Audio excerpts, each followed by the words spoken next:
Inilabas ng Department of Health o DOH ang listahan ng kanilang mga designated hospital na pwedeng puntahan ng publiko sa oras na tumama ang malakas na lindol o yung the big one.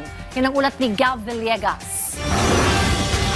Nakahanda na ang mga ospital ng Department of Health sa oras na tumama ang magnitude 7.2 na lindol sa Metro Manila o ang The Big One. Inilabas ng DOH ang listahan ng mga designated hospitals nito na pwedeng puntahan ng publiko sa oras na tumama ang malakas na lindol.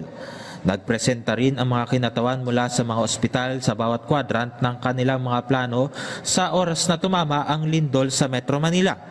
Sabi ng kagawaran, target nito na manatiling operational at handa ang mga ospital at mga healthcare worker nito sa anumang kalamidad at sakuna. Ang mahigpit na mandato po ng ating Pangulo ni Presidente Bongbong Marcos Jr.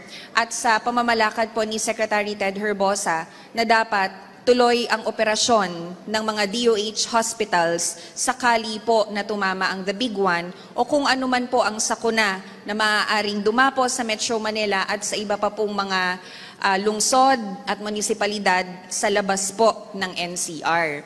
Para kay Health Secretary Ted Herbosa, kaya ng mga DOH hospitals na i-absorb ang lakas na magnitude 7.2 na lindol. Kailangan kasi mas resilient ang isang hospital building compared to ordinary stores or other structures because we need to keep saving lives. So mas mataas yung requirement dito. When there is an earthquake, i-evacuate pa rin namin yung hospitals and then kung may cracks dyan, we will do what's called a structural assessment.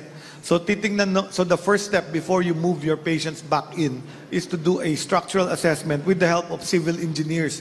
So quick and dirty study lang to until we get the structural engineer's actual assessment. So kung may doubt, we actually decide to keep the patients in the tents or in the other facility. Sa oras na kulangin ang surge capacity ng mga ospital, handa namang umagapay ang mga medical personnel mula sa Central Luzon at Calabarzon para tugunan ang pangangailangan ng mga pasyente.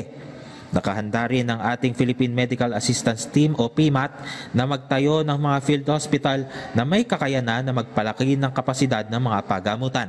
Gab Villegas para sa Pambansang TV sa Bagong Pilipinas.